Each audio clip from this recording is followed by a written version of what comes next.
আপনাকে জীবন নিয়ে পেরেশানিতে ভুগতে হবে শুধুমাত্র সঠিক সময়ে সিদ্ধান্ত না নেওয়ার কারণে। আমরা যখন দিন শুরু করি, ফজরের নামাজ দিয়ে শুরু করি, সত্য প্রত্যেকটা দিন আমাদের একটা করে নতুন কিছু ভাবতে হবে এবং প্রত্যেকটা দিন একটা প্ল্যানিং নিয়ে বের হতে হবে।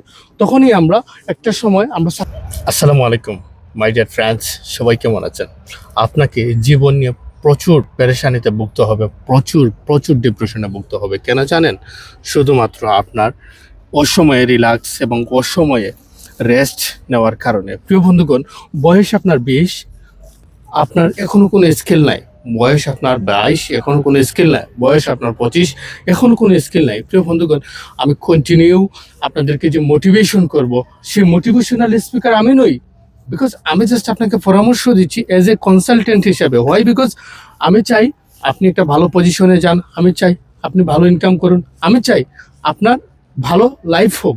প্রিয় বন্ধুগণ, আমি আর্মেনিয়া থেকে আপনাদেরকে ভালো কিছু দেওয়ার চেষ্টা করেছি এবং যে দেশে গিয়েছি সে দেশ থেকেই আমি আপনাকে ভালো কিছু দেওয়ার চেষ্টা করেছি। সো এখানকার লাইফস্টাইল দেখুন কত সুন্দর, মানুষ খুবই মিশুক এবং খুবই স্মার্ট। সো ইয়েস্টারডে আমরা এখানে ইভেন্টে আসছিলাম, ঠিক আছে? সো প্রত্যেকটা জিনিসের প্রত্যেকটা রুলস, প্রত্যেকটা দিন আমাদের একটা করে নতুন কিছু ভাবতে হবে এবং প্রত্যেকটা দিন একটা প্ল্যানিং নিয়ে বের হতে হবে।